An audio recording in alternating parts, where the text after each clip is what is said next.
Shalom à tous. On se retrouve sur l'Ilmod. On est très content d'être avec Laura Ben Shushan. On continue l'étude de texte de l'introduction de Olat Raya du Rav Kook, donc sur la Tfila. Toujours les Nunishmat, Arav, Yoshua, Tzukerman. Les Chavod Arav. Erev Tov. On est au deuxième chapitre, deuxième paragraphe. On y va. Darash Rabbi Shamlai, לעולם יסדר אדם שפרו של הקדוש ברוך הוא ואחר כך יתפלל. מנהלן עם משה. דכתיב ויתחנן אל השם בעת ההיא, וכתיב השם אלוהים אתה יחילותה וכו'. כתיב בתראה עברנה ויראה את הארץ הטובה. Ce qui veut dire, Rabbi Shamlai nous enseigne, il faut toujours d'abord faire la louange de Dieu et seulement après commencer à prier. D'où on sait cela? Moshe Rabbeinu. Comme il est dit, Vaïtranan al-Hashem Baïta, il est mort, j'ai supplié Dieu, parce qu'il avait supplié pour entrer en Eretz Israël, et il commence à faire les louanges de Dieu, Atachilota, la Rodavedecha, tu as montré à ton serviteur, etc., toute une liste de louanges qu'il fait à Kadosh Baruch Hu. Et ce n'est qu'après qu'il demande, Aïberana Vere Taret Torah. Laisse-moi traverser le Jourdain pour que je puisse voir la terre bonne d'Eretz Israël.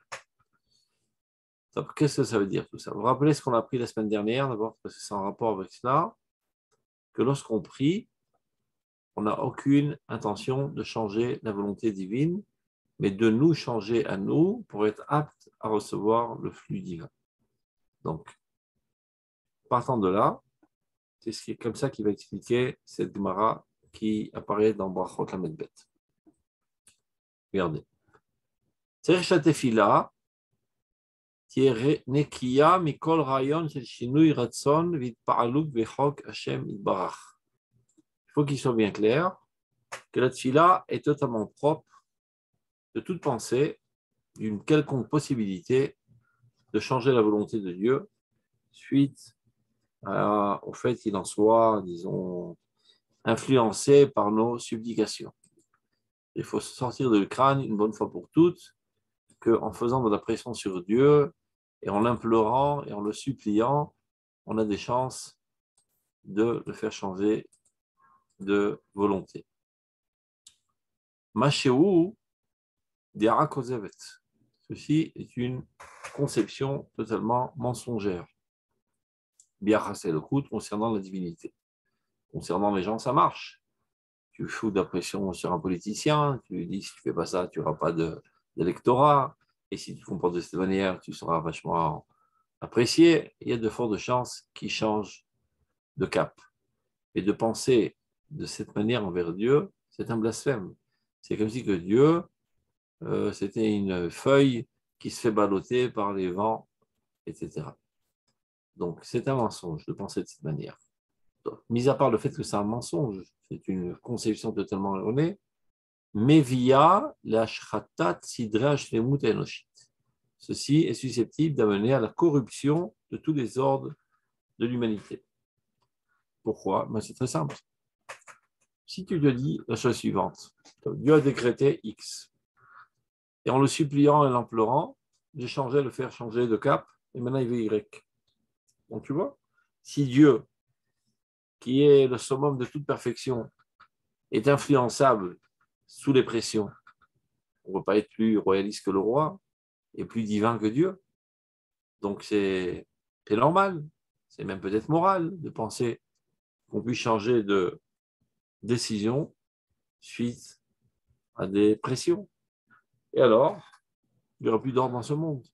Chaque fois qu'il y aura un décret pour le bien de la nation, pour le bien global de la nation, ça amènerait un petit groupuscule qui ferait énormément de pression, même de terrorisme, sur celui qui a fait ce décret, et on annule le décret. Et la nation y perd. Et ça serait pareil pour le jugement aussi. Le juge a dit, monsieur, vous méritez 20 ans de prison. Le soir, ils viennent, la mafia, il lui dit, si tu ne changes pas de décret, on assassine ta femme. Ah non, il est très bien, il est innocent, ce gosse. Et c'est comme ça qu'on peut effondrer tous les fondements de la morale dans ce monde. Donc, de penser que ma prière est susceptible de changer la volonté de Dieu parce que je le supplie et que je l'implore, mis à part le fait que c'est un mensonge, mais ce n'est pas ça le pire. Le pire, c'est les répercussions, car on tend tous à imiter Dieu, à ressembler à Dieu. Se rapprocher de Dieu, ça veut dire imiter Dieu. Donc si Dieu, lui, il fléchit sous les tensions, eh bien, tous les dirigeants, que ce soit politiques ou juridiques, etc., ou rabbiniques, même des rabbins qui n'oseraient pas dire ce qu'ils pensent de la Torah, de peur de se faire lyncher dans les médias, ce qui est malheureusement souvent le cas aujourd'hui. Il y a des rabbins qui voudraient bien dire des choses, mais on leur dit, si vous dites ces choses, vous n'aurez pas de budget pour votre institut, alors il se tait. Ou bien, si tu dis que c'est abominable les relations sexuelles entre les hommes et les hommes et les femmes et les femmes, eh ben, tu vas subir un lynch dans les médias. Alors il se tait. Ben, ça, ce ne sont pas des rabbins. Parce qu'un rabbin, ça doit d'abord avant tout d'être un gibor, bien avant d'être un chacham. À quoi bon avoir étudié une vingtaine d'années si finalement tu ne seras pas le porte-parole de Dieu? D'abord, avant tout, il faut développer une volonté de faire et un courage incassable. Et ne cherche surtout pas à être apprécié des autres et à être aimé de ton public. Parce que si c'est ça qui t'intéresse, ben tu arrondiras toujours les angles pour plaire. Un rabbin n'est pas censé plaire. Le rabbin, il est censé éduquer, élever le moral du peuple d'Israël, et par là même de l'humanité, à la lumière de Dieu, quitte à se faire lyncher et même quitte à se faire tuer. À l'image de Dieu, qui lui ne fléchit pas sous les supplications. Donc ça, c'est clair. Maintenant, il va nous montrer comment on apprend ça. Il y a quelqu'un qui va poser une question, j'entends des bruits là. Oui, oui. C'est-à-dire Oui. qu'il y a quand même Rachamim, qui est quelqu'un qui vient, qui t'implore, on voit qu'il est tellement malheureux. Comment répétez? J'ai pas entendu votre question. C'est qui parle? Répétez votre question, madame, j'ai pas entendu. Oh. Top. Et l'implore, etc., la Rachamim, ça existe. Ah, Rachamim, Midat Rachamim, la miséricorde. Mais évidemment que ça existe. J'ai jamais dit que la prière n'est pas effective. On a Non, déjà... mais au niveau des humains, au niveau des humains. Ah, mais ça dépend si c'est véritablement de la Rachamim. L'exemple que j'ai donné, supposons que quelqu'un doit faire une opération chirurgicale pour ne pas mourir parce qu'il a le cancer. Mais ça fait mal. Et voilà que le malade implore le chirurgien, je vous en supplie, ne me faites pas l'opération. Alors s'il répond à sa supplication, c'est quelqu'un de miséricordieux ou de cruel? C'est un cruel. Donc la miséricorde aussi est le fruit de l'intelligence et pas de flanchir sous ses émotions. C'est clair? Le mieux qu'on puisse faire pour ce malade, maintenant, c'est de lui faire mal et lui ouvrir le ventre et retirer ce membre qui est en train d'être maintenant dans lequel le cancer se propage. Et ça, c'est la rachamim. Oui, mais on peut donner un exemple inverse, c'est que la personne, on lui dit tu dois payer tant et tant parce que c'est le din, et elle explique que son enfant a un cancer et ça, et son mari est malade, etc. On peut. Alors, ce qu'on peut faire, c'est payer en tashloumim.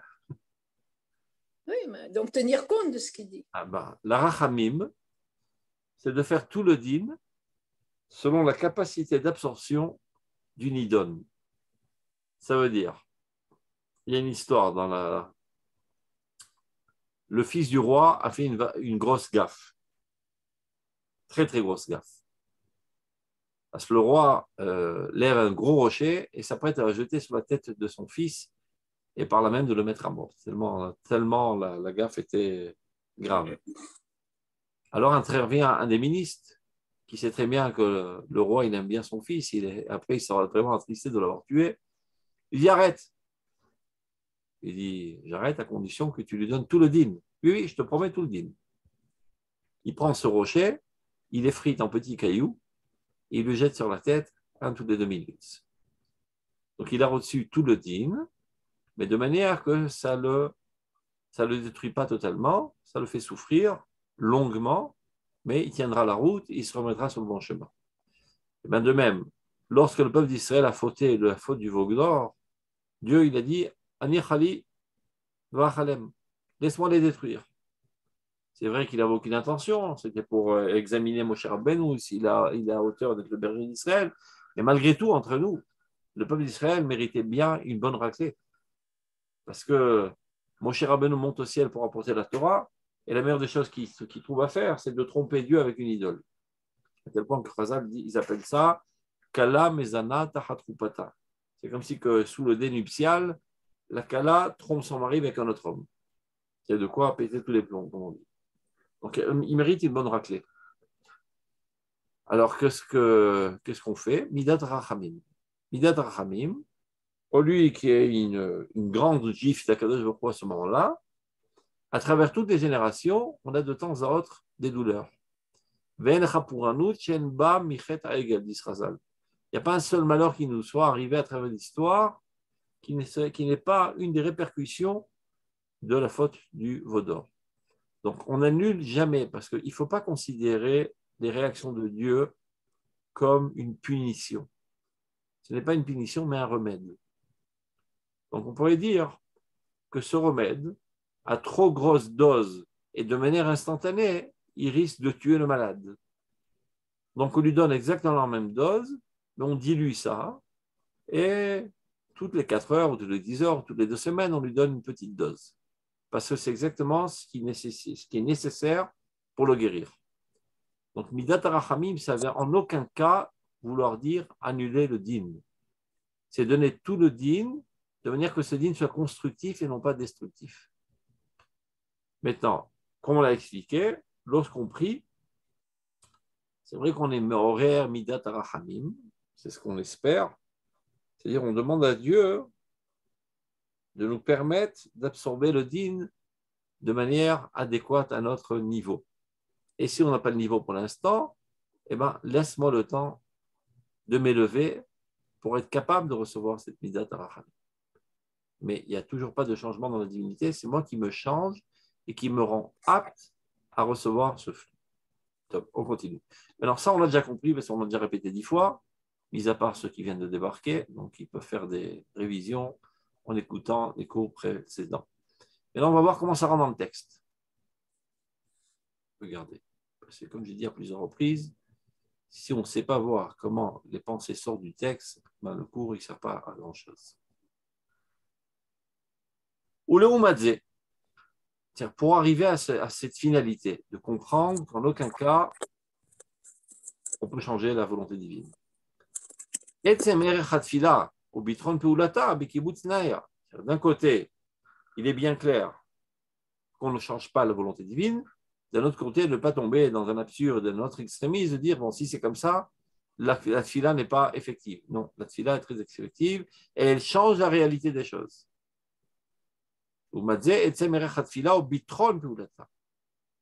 Sans aucun doute, il y a une assurance que la tfila agit.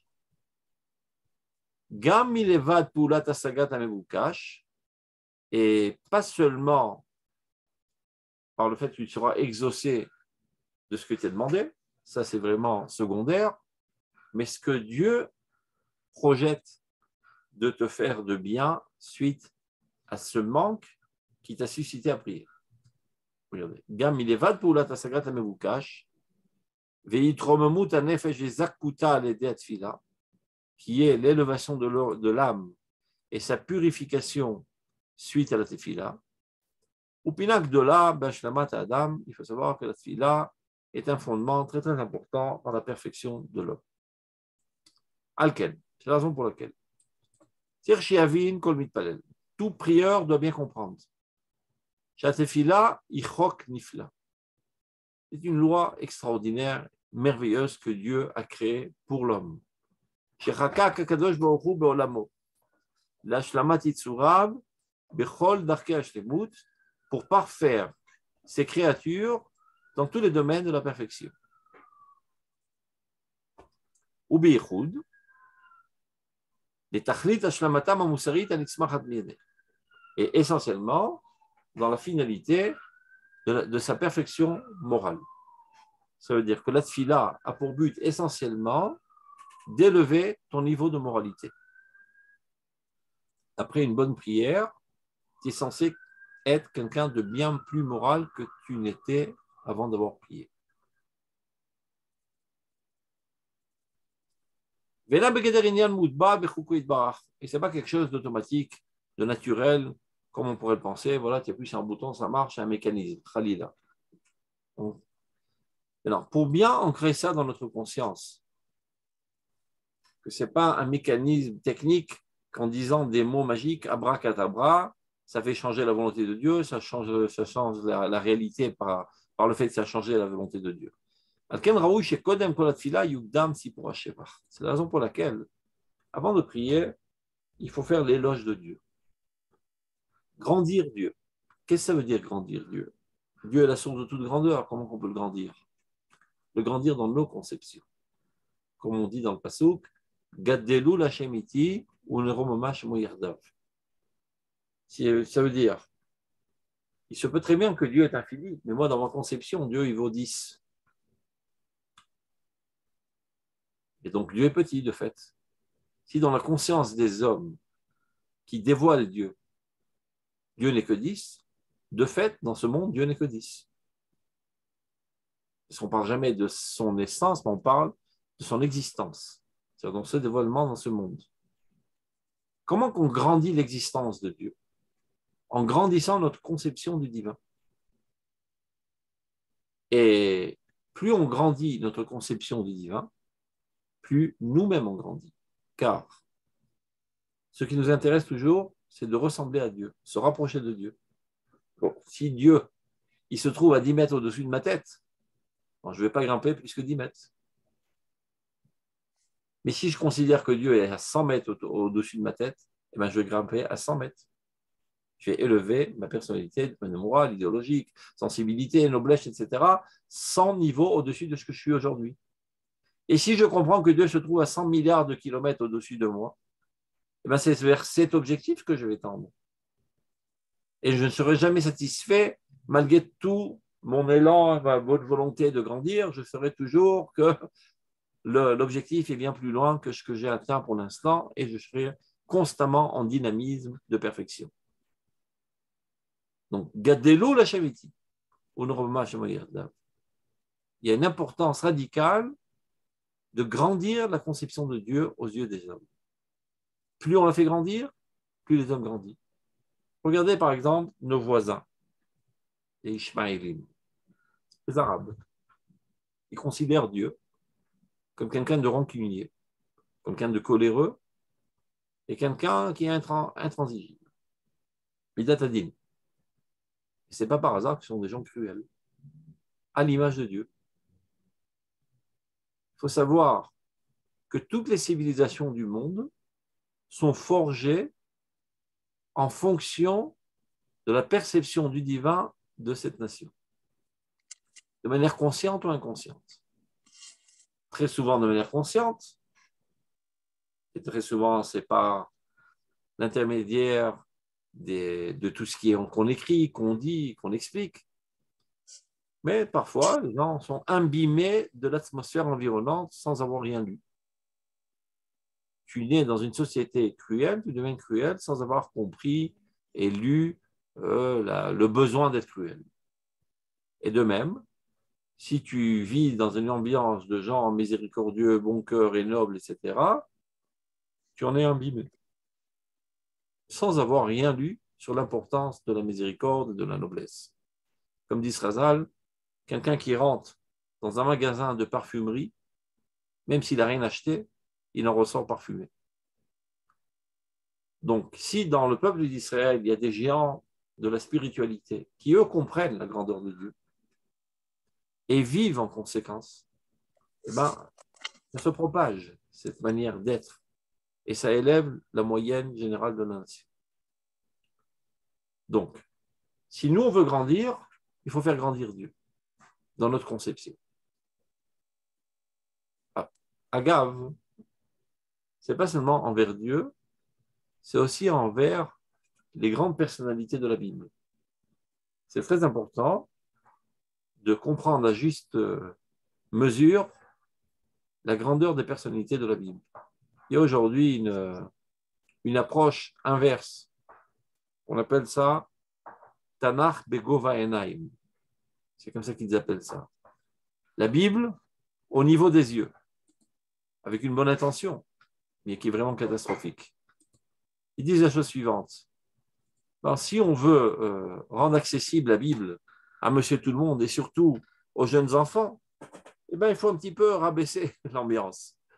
Si tu décris David Ameller comme un ange, même personne ne pourra y avoir accès et vouloir le ressembler. Mais si tu le mets à la hauteur des yeux de cet adolescent, eh ben, il pourra le voir comme un modèle à imiter. Jusqu'à là, c'est la bonne intention. Mais si on donne les idées, qu'est-ce que ça veut dire? Et comment qu'ils font ça? C'est ça le pire.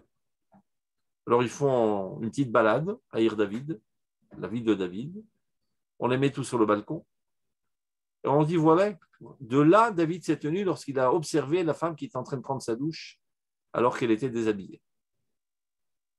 Et c'est comme ça qu'il a été excité sexuellement et qu'il est allé finalement la prendre en mariage et il a envoyé son mari à la guerre.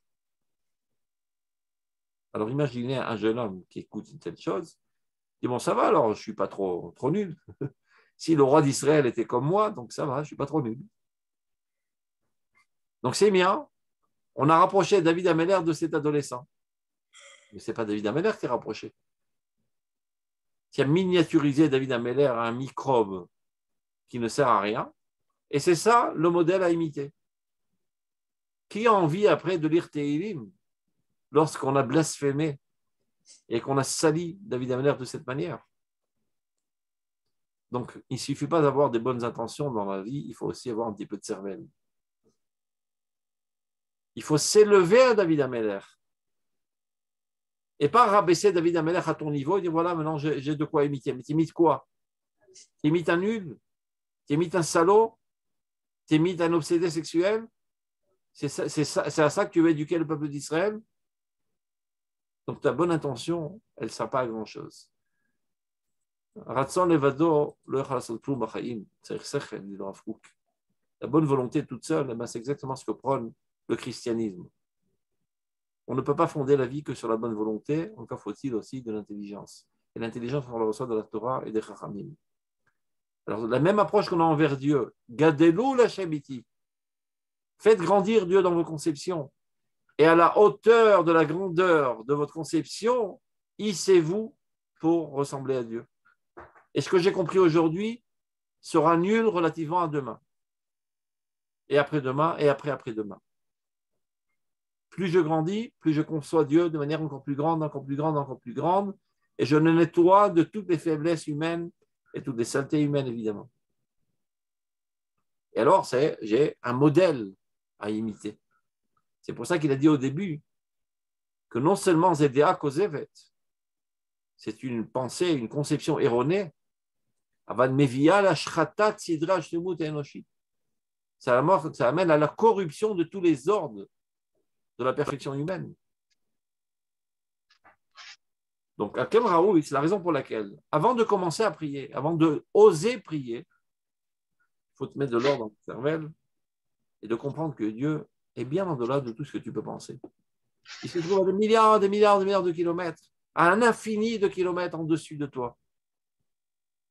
Donc, fais d'abord les louanges avant de commencer à prier, pour ne pas tomber dans le piège de croire que Dieu, il est sympa, Dieu, on va faire un petit peu de pression et ça va marcher. Comme je dis toujours en rigolant, des fois, vous recevez sur un WhatsApp, ne cassez pas la chaîne, lisez des milliers de Tehillim pour la guérison de ce malade. Ça paraît bénin et sympa. Mais quelle est la pensée qui se cache derrière cela? On va le bombarder de Tehillim, finalement il va flancher. Un Tehillim, 10 Tehillim, 100 000, 50 000. 6 millions de Juifs vont lire Tehillim en même temps. Ah bon. Il aime le drapeau blanc. Non, ça ne marche pas au kilo ni au poids.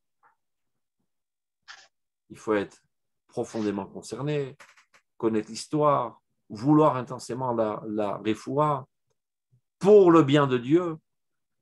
Car Dieu, toi, tu veux te dévoiler dans tes créatures. Maintenant qu'il est malade, il n'est pas totalement fonctionnel, donc il n'est pas totalement créatif. Donc la créativité divine n'apparaît pas tellement à travers lui. Donc toi n'apparaît pas comme tu voudrais apparaître dans ce monde. Pour toi, Dieu, guéris-le. Telle doit être l'approche de la tefila. Ce n'est pas un enfantillage de croire, fais le bombarder jusqu'à qu'il flanche. Donc avant de commencer à prier, Sipur HaShevach. Commence. Et c'est pour ça que Chachamim ont formulé dans la prière énormément de Mizmorim avant de commencer à arriver au Shemona Esrei. Et même quand on arrive dans le Shemona Esrei, on ne commence pas directement par nos demandes. On dit El Gadol, Gibor, Vanora, etc., etc. Il y a 3 brachot de Shevach. Pour nous hisser à la conception de la grandeur de la divinité. Une fois que ceci est clair, tu peux commencer à faire tes bakashot en étant immunisé contre toute fausse pensée de croire que tu puisses avoir une influence pour lui changer sa volonté. Mais c'est à toi de te changer, à toi de t'élever à sa hauteur pour être apte à recevoir ce flux divin. Il y a quelqu'un qui a le micro ouvert, ça ferait pas mal. Ça serait bien de l'éteindre. Ouvrez-le pour poser des questions. Il y a trop de silence, ça fait déjà 15 minutes que je parle sans question. Ça commence à m'énerver. La dernière fois, vous aviez dit que, enfin, pas seulement la dernière fois, que finalement, c'était des tuyaux qui passaient par nous et que quand on s'élevait, alors par exemple, la guérison descendait sur le monde grâce à notre prière.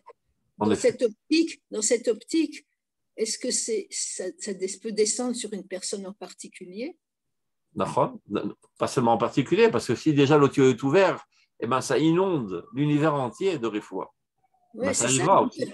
Ça arrivera aussi sur lui, évidemment. Et d'ailleurs, dans la formulation de la prière, il faut faire très attention à ne pas mentionner que son nom, sans quoi vous le mettez en danger. Il faut toujours dire dans la collectivité des malades du peuple d'Israël. Ce qui m'intéresse, c'est la volonté de Dieu. Et la volonté de Dieu est que son dévoilement apparaisse de manière intensive dans ce monde. Et quand il y a des malades, eh ben Dieu n'apparaît pas dans toute sa vigueur. Donc pour toi, Dieu, qui veut te dévoiler dans ce monde, envoie la guérison à tous les gens qui sont bouchés à la santé, pour que tu puisses apparaître totalement. Entre autres, je mentionne aussi celui-là, qui fait partie aussi du peuple d'Israël, une petite intention chaleureuse envers lui. Finalement, on n'aurait pas besoin de rajouter ça. Vous avez raison. Vous verrez plus tard, on va bientôt y arriver, qu'à vrai dire, on n'a même pas besoin de mentionner son nom. Oui, c'est ça. Je sais que c'est à l'usage de mentionner le nom, et très souvent, ils saoulent les rabbins pendant 2 heures, la petite Echal avec une liste interminable. Ce n'est pas nécessaire. Dieu lit les pensées, et ce qui nous intéresse dans cette histoire, c'est ton amour envers le malade. C'est ça qui va le guérir. Donc le problème dans l'histoire, ce n'est pas lui, c'est toi. On y arrive. On ne va pas anticiper le problème, on expliquera ça plus tard. Rav, oui. Cette façon d'expliquer enfin pas ce texte, la façon d'expliquer la tefila, elle est propre au Rav Kook, Bilvad? Non, c'est comme ça, il n'y a pas une autre manière de voir la tefila, c'est selon la Torah de la Kabbale, c'est-à-dire la véritable Torah Tahemet. Mais non, malheureusement, il y a des gens qui n'ont pas étudié, donc ils se sont fait des allusions, des illusions. C'est-à-dire, Léorot, chez Raoui le Shaber Arbe,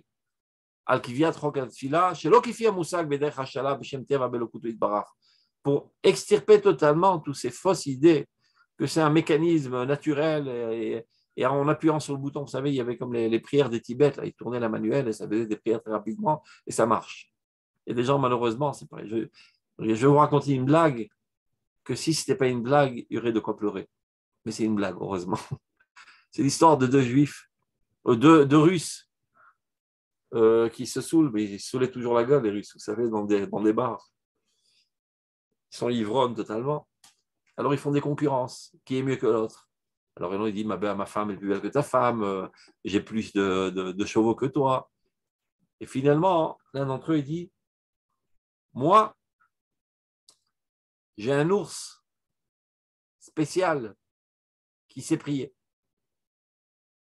Ah, là, tu exagères. Ah, tu es vraiment un menteur. Non, non, je te promets, j'ai un ours qui s'est prié. Donc, j'ai bien envie de voir. Donc, on fixe le jour J. Donc, comme d'habitude, sur qui ça retombe finalement toutes ces galères? Sur le serviteur juif. Donc, il va chez son serviteur juif, il dit, écoute, j'ai parié avec le Paris d'en face à 100 000 dollars que je dois lui montrer que mon ours, il prie. Donc, tu vas dompter un ours à prier, sans quoi je te coupe la tête, toi, ta femme et tes enfants. Le pauvre juif, on avait une tuile qui tombe sur la tête. Comment je vais faire? Comment je vais faire? Comment je vais faire? Tout d'un coup, il a trouvé une astuce. Il a donné, disons, 2 semaines pour se préparer. Il va acheter un ours et il achète un sidour. Mais dans les pages du sidour, chaque page, il a tartine de miel. Et l'ours, il fait il tourne les pages, il fait et ça, il se délecte. Le jour J arrive. Alors, le russe, il dit à son copain, voilà, j'ai apporté un ours qui s'est prié. J'ai envie de voir. Il dit, regarde, tu vas voir. Et dans le juif, qu'est-ce qu'il a fait? Ce jour-là, il n'a pas mis de miel. Alors, l'ours, il lèche la pâte, il s'énerve à chaque fois, il se prosterne, il tourne les pages, et il n'arrête pas de faire entendre des bruits bizarres. Il dit, voilà, tu vois, il prie. Non, c'est pas tellement drôle, mais malheureusement, c'est ce qui se passe parfois dans les synagogues. Donc, il a dit, il n'y a pas l'impression tellement qu'il prie. Il dit, monsieur, je vous invite à rentrer dans les synagogues des Juifs. Vous allez voir que ça ressemble énormément. Donc, toutes ces habitudes idiotes, il faut se les extirper de la tête et commencer à apprendre à prier.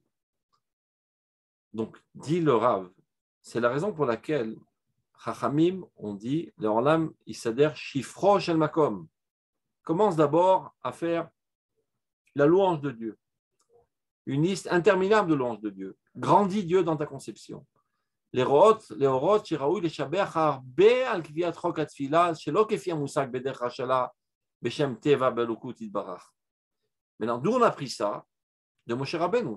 On avait dit au début, Darash Rabbi Samlai, l'orlam misader shifro shel hakadosh baruch hu achar yitpalel, menalan me Moshe. D'où on a pris de Moshe Rabbeinu, qui avant d'oser demander à Kadosh baruch hu de lui permettre de rentrer en Eretz Israël, il n'a pas arrêté de faire une liste entière de louanges. Maintenant, pourquoi c'est si important d'apprendre ça de Moshe Rabbeinu? Le fait qu'on en ait eu la preuve de Moshe Rabbeinu, c'est très important. Shehu alav shalom be'asagato agedola היה ודאי בטוח שלא יבוא לחשוב צד שינוי רצון והתפעלות בכל כשם יתברך על ידי התפילה. Il est évident que Moshe Rabbeinu, Adon Kol HaNevi'im, le maître de tous les prophètes, le géant de l'histoire, PLP Adaberbo, qui parle avec Dieu bouche à bouche. Aucun écran n'est dressé entre lui et Dieu. On lui pose des questions, quoi faire? 2 secondes. Imdou Veshma. Je vais demander à Dieu tout de suite. Il parle à Dieu comme moi je vous parle. Donc, l'homme le plus grand de l'humanité qui a eu la perception la plus grande de Dieu. Évidemment que lui, il n'est pas tombé dans la bêtise de croire que Dieu est susceptible de changer de volonté suite à des pressions. Mikol Makom, et malgré cela, Irba Leagdim Shifro. Il a multiplié les louanges avant de commencer à prier. Pas pour lui, mais pour nous faire comprendre à nous, à toutes les générations. De ne pas tomber dans le piège que Chad Veshalom, on viendrait quelque part essayer de changer la volonté de Dieu. Irba Leagdim Shifro, des galotes minakoach et la poal, amitat adea areuya liot reshuma balev adedea tfila. Pour enseigner à toutes les générations quelle doit être la pensée, dans quelle disposition mentale, psychologique on doit s'apprêter à la prière. Mais Kalvachomer, Koladam Kosev, si Moshe Rabbeinu, avec toute sa grandeur, a ressenti la nécessité de faire les louanges de Dieu avant de commencer à prier, à plus forte raison les nuls comme nous. Koladam Kosev, tous les gens qui sont remplis de mensonges, de non-compréhension des choses, etc., on doit d'abord se nettoyer la tête de toute avamina, de supposition que Dieu pourrait succomber à nos supplications avant de commencer à prier. Il risque de se tromper dans ce domaine. Bédot Kozvot, par toutes sortes de conceptions mensongères. Alors, chez Raoul Agdim, Maché Romem Nafsho. Donc, il serait convenable, souhaitable, qu'il fasse précéder d'abord, avant sa prière, tout ce qui peut faire élever son âme, Veyarmida al-Tsiura Amitiyot, pour la mettre en position de manière qu'elle puisse comprendre les véritables conceptions sans aucune faute. Est-ce que c'est clair jusqu'à là? On peut continuer? Non, vous êtes bien silencieux aujourd'hui. Je pourrais dire quelque chose. Oui, bien sûr, toujours. Et je crois que la conception qu'il est en train de se battre, le Rav Kook qui est en train de lui, c'est la conception qu'on dit qu'on parle à Dieu comme à son papa. Et à le papa, il est fluctuable. On n'est pas obligé de lui brosser le corps pour qu'il change ses décisions. Parce qu'on a introduit dans cette relation avec Dieu l'élément paternel. Et ça, je crois que c'est ça la grosse faute. Ce n'est pas une faute, on a expliqué ça la semaine dernière. Regardez ce que vous venez de dire, c'est exactement marqué dans les 3 dernières lignes du paragraphe de la semaine dernière. Regardez, on va relire ça ensemble. Vous voyez le texte là? Elle parle à Dieu, la prière, c'est-à-dire le prieur, comme un roi, comme un gouverneur qui est susceptible de changer. Ou bien qu'elle ave à Mouchan les Shinouim, ou comme un père qui peut changer suite au pleurnichage de son petit enfant. Et ça arrive malheureusement. Et les gens pensent que c'est pour son bien. C'est ça le problème. Si avec Sechel, tu as décidé que le mieux pour ton fils ce soit X, ce n'est pas parce qu'il pleure que tu vas changer de décision. Et finalement l'amener à quelque chose qui lui fera que du mal. Mais la prière parle dans ce sens. Donc vous dites, Madame Annette, c'est une erreur. Non, mais Chachamim ne font pas d'erreur. On va expliquer pourquoi, malgré cela, malgré ce danger, ils se sont servis de ces termes. Il continue le Rav Kook. Quel tzaddik venadiv amosif tzedaka venedivut alidei torut meruach acher. C'est comme si on parlait à un tzaddik ou bien à un grand généreux, un donateur, qui rajouterait de la charité si on l'éveille davantage, si on l'enthousiasme davantage, si on lui pleure davantage de la situation critique dans laquelle se trouve le pauvre malheureux. Lama, on a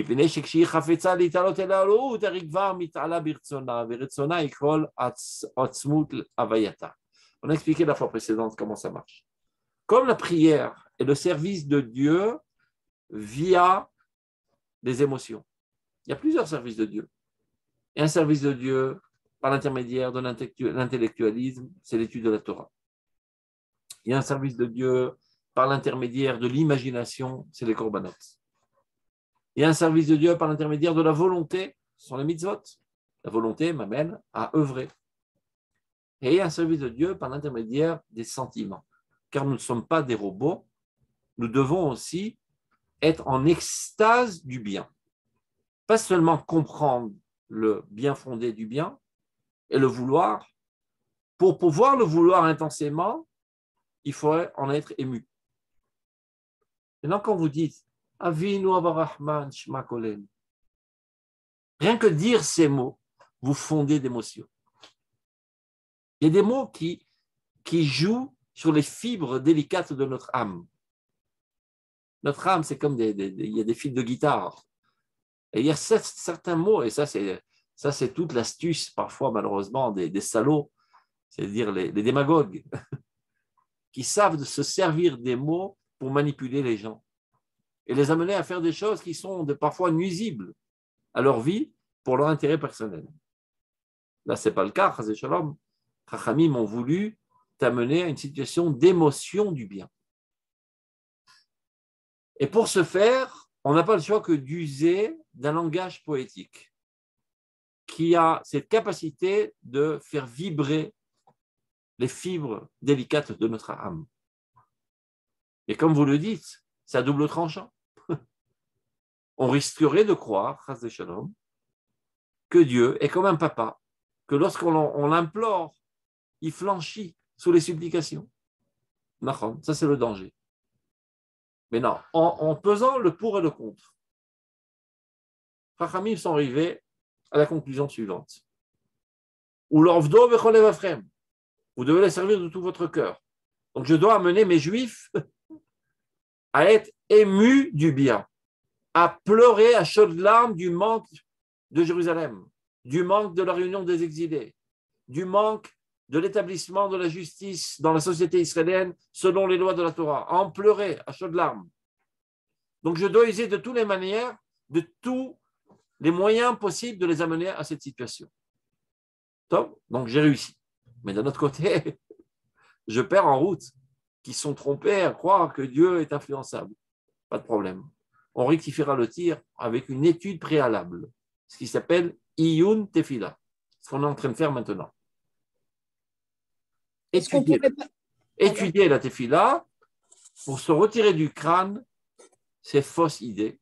Donc, on gardera l'avantage de ce langage qui arrive à nous rentrer dans une situation d'émotion et, en étant sous nos gardes, de ne pas tomber dans cette faute, avant et après la Tefila. On ne pourrait pas imaginer de dire, par exemple, je sais, oh Dieu, que ta volonté, c'est de... C'est d'apparaître et je t'ouvre un tuyau avec une telle prière, on va vite se démonter la mais on peut s'émotionner. Et bailler. Non, au contraire, on peut dire, mais faire en sorte que je puisse, moi aussi, c'est ma volonté, c'est mon truc. Non, mais ce n'est pas lui qui doit faire en sorte, c'est moi qui dois faire en sorte. C'est ça ce qu'on est en train d'expliquer. C'est que quand je pleure à chaudes larmes du fait que Jérusalem n'est pas encore construite, ça veut dire que je veux intensément que Jérusalem soit construite. C'est-à-dire, je m'amène à vouloir. Et lorsque je m'amène à vouloir, c'est-à-dire mon ratson, ma volonté s'élargit davantage, alors le flux divin peut plus passer. Donc en fait, c'est moi qui agis dans l'histoire. Parce que c'était moi qui bouchais et c'est moi maintenant qui débouche. Et je n'ai rien changé dans la divinité. Il y avait une pression très très forte de Dieu d'apparaître dans ce monde, dans la reconstruction de Jérusalem. Mais il y avait un bouchon. Le bouchon, c'était moi. Parce que le goulon de la bouteille, il était un demi-millimètre. Et j'ai réussi maintenant à l'ouvrir à 10 mètres. Alors il y a beaucoup plus de flux de volonté divine de reconstruction de Jérusalem, de réunion des exilés, de guérison des malades, et ainsi de suite, des 13 brachot. C'est sur moi que j'agis. Oui, j'ai compris.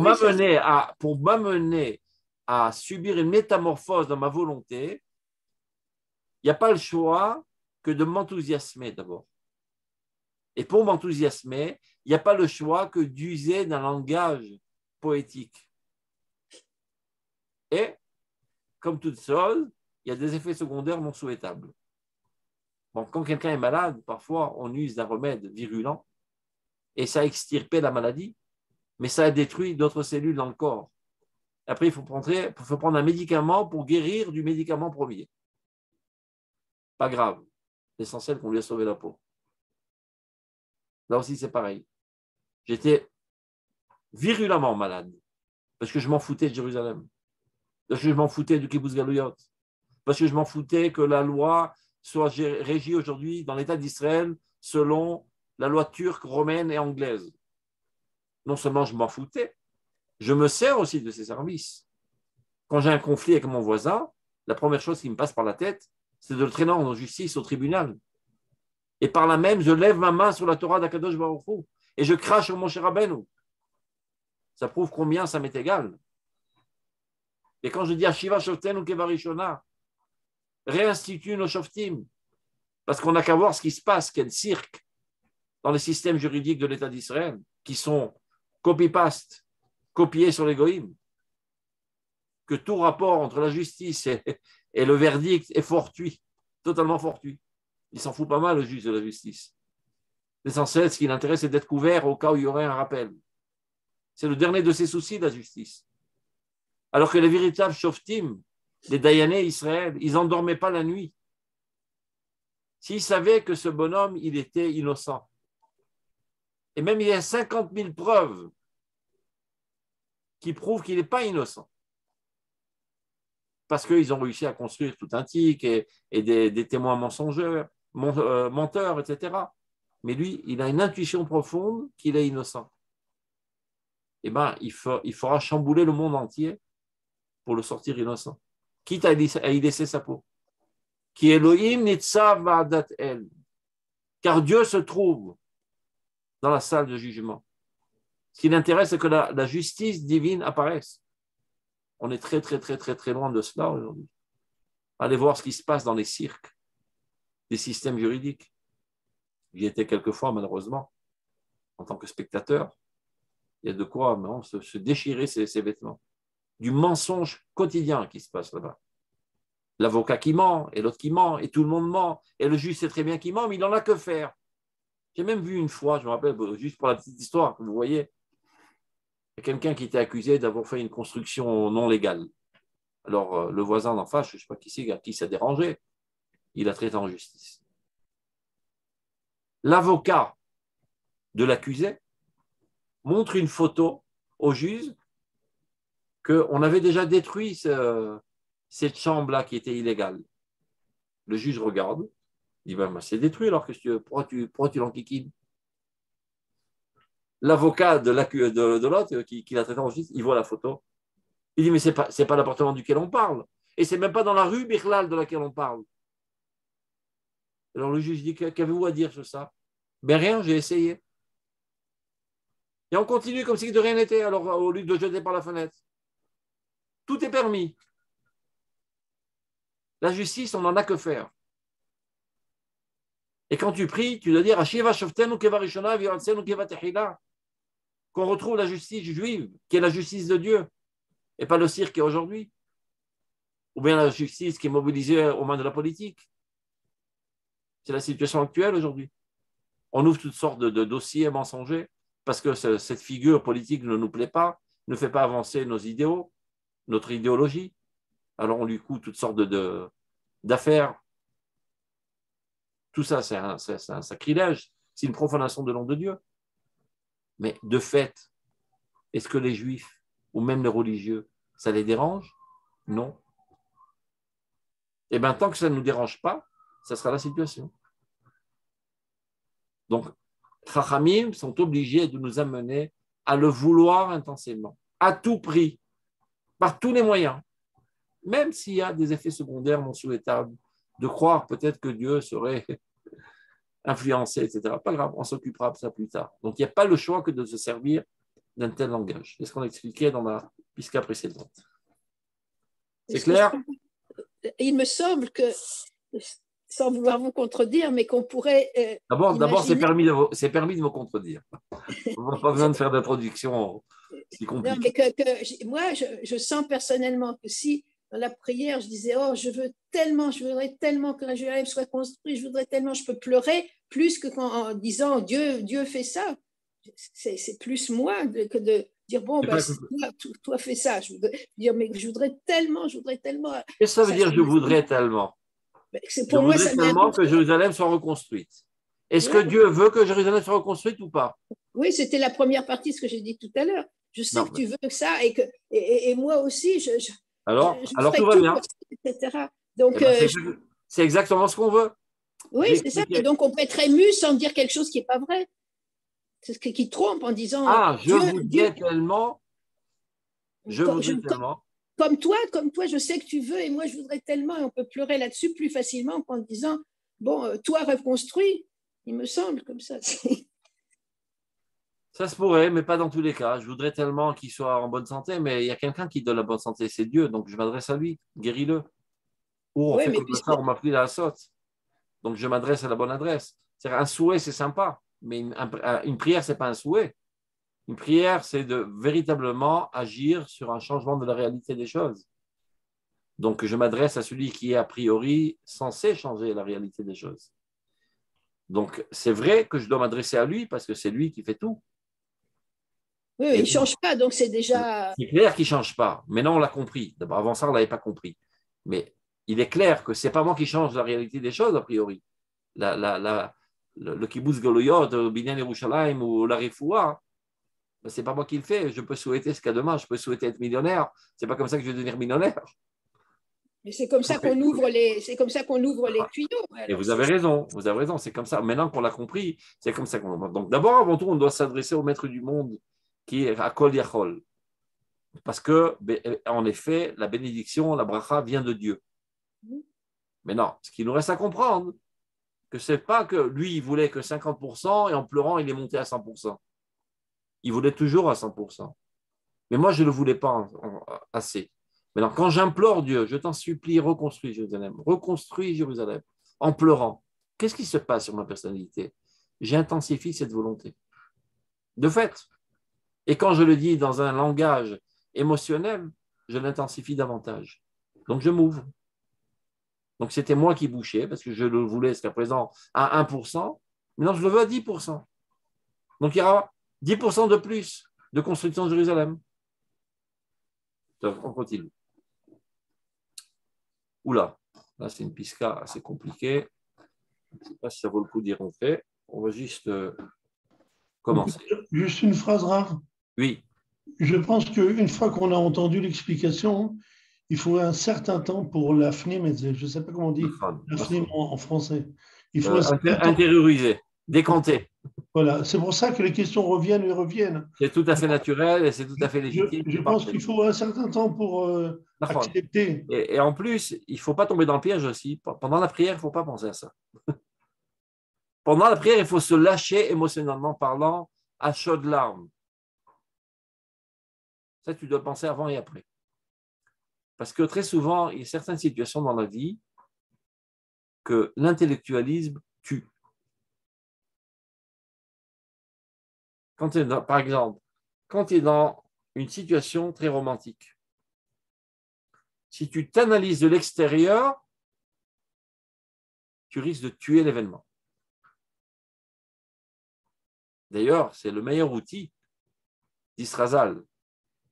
Imiv Goshra Menuvalze, Moshru le Bet Midrash.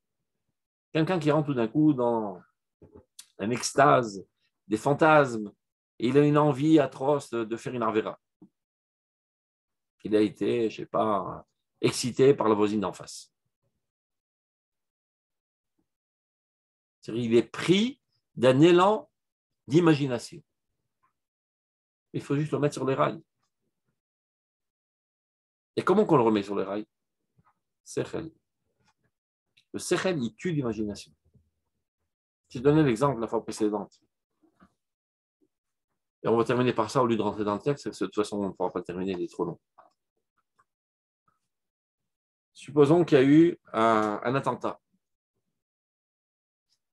Et que, je ne sais pas, Chaz v'Shalom, il y a 15 juifs qui ont explosé dans le bus numéro 13.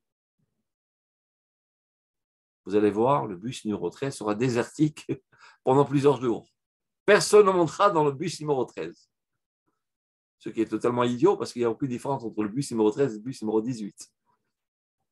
Mais l'imagination te fait inventer des choses et te fait croire et te crée même toutes sortes de processus pseudologiques qui te convainc que le 13 c'est dangereux. Donc, comment surmonter une telle idiotie? Regarde, ce n'est pas seulement le numéro 13.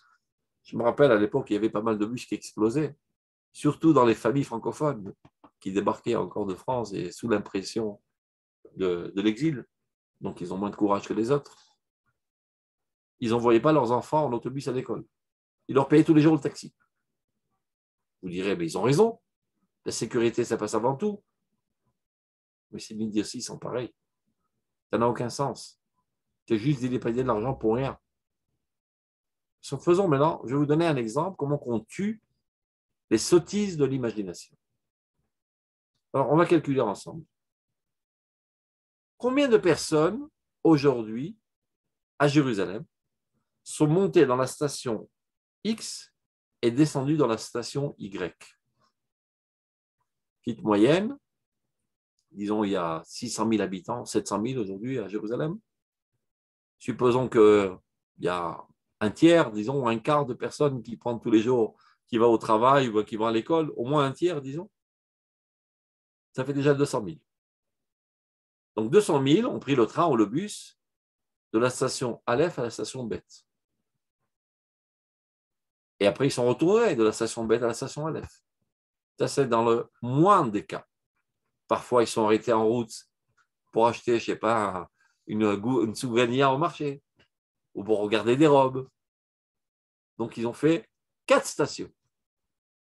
200 000 par 4 stations, ça fait 800 000. Aujourd'hui, à Jérusalem, il y a eu 800 000 voyages dans lesquels il n'y a pas eu d'attentat. Mais ça, c'est seulement à Jérusalem.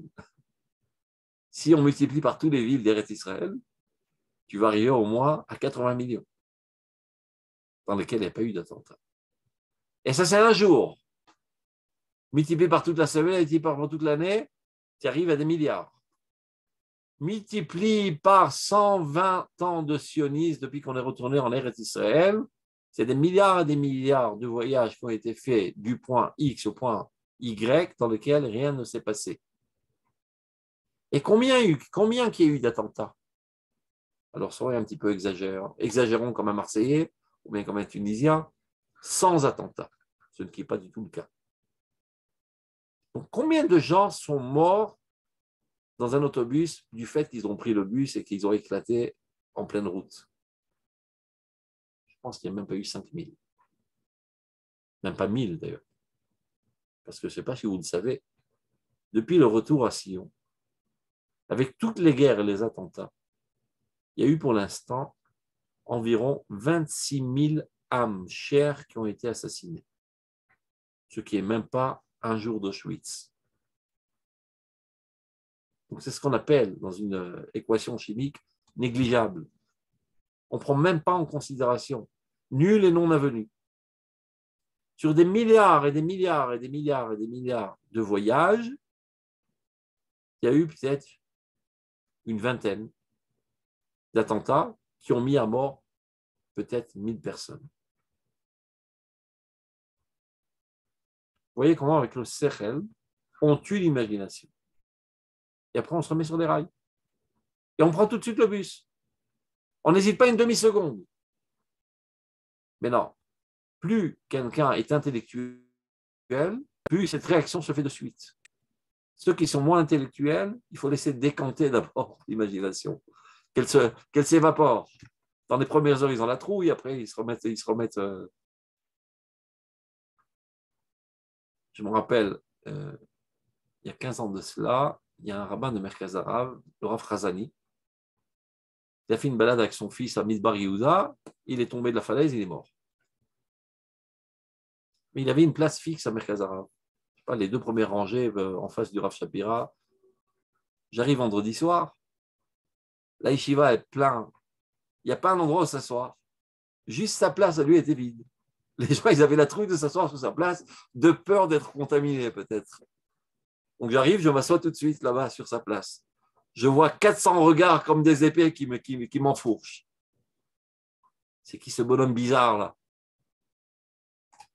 Il n'y a rien sur la chaise, je vous promets. Hein. Il n'y a pas de microbes, il n'y a pas de malachamavet, il n'y a rien du tout. Ce n'est pas contagieux. Le fait qu'il soit tombé de la falaise, c'est parce que je me suis assis sur sa table, sur sa chaise, que moi aussi j'ai tombé de la falaise. Mais les gens réagissent dans la quasi-totalité de leur réaction de manière imaginaire et non pas intellectuelle. Plus tu es un typus, comment ça s'appelle, un énergumène étudiant, moins l'imagination a d'impact sur ta personnalité. Ça ne veut pas dire qu'il faut annuler l'imagination, face de Shalom. C'est une des forces de l'âme que Dieu t'a donnée, qui est le fondement essentiel pour le développement de la prophétie. On en parlera avec les rêves, etc. Mais ce n'est pas elle qui doit gérer ma personnalité. C'est moi, ma personnalité, le roi de ma personnalité, c'est le Sechel, qui donne l'ordre à l'imagination de se déclencher de 7 secondes à 7 secondes avec cette intensité. Mais non, par contre, il y a certains événements qui, eux, doivent être gérés par l'imagination ou par les sentiments. Et si tu rends trop de Sechel, ça peut tuer l'événement. Et Dieu veut que tu aies Ulovdo Bechol Evrem. D'ailleurs, ce que je suis en train de dire maintenant, c'est une introduction au paragraphe d'après. Que pendant la prière, ce n'est pas le moment de déclencher ta capacité intellectuelle. De dire, Shiva Shoften ou pourquoi ils ont dit Shiva Shoften? Pourquoi il y a marqué Mekabes Nitram Israël et pas Mekabes Pézouré Israël? Et tu te gourres, mon pote. Là, tu es en train d'étudier, tu n'es pas en train de prier. Mets totalement à côté ton séchel et laisse-toi aller sur ta démarche émotionnelle. Donc, je reviens à ce que j'ai dit tout à l'heure pendant qu'on va terminer. Tout ce qu'on a étudié, c'est très, très important d'y penser jusqu'à 1 seconde avant la prière et tout de suite après la prière. Mais pendant la prière, pas trop y penser, disons. Laissez ça en background, comme un phare qui éclaircit l'horizon, mais ce qui est en avant, c'est le regesh. Et même si je fais des petites erreurs, ce n'est pas grave. L'essentiel, c'est que j'arrive à sangloter d'émotion pour ces idéaux divins. C'est à cela que je dois aspirer pendant la prière. Donc, on a dit ce qu'il fallait dire pour aujourd'hui. La prochaine fois, on entrera dans le vif du texte. Portez-vous bien, Shabbat Shalom. Shabbat Shalom. תודה רב, שבת שלום. Shabbat Shalom. Shabbat shalom.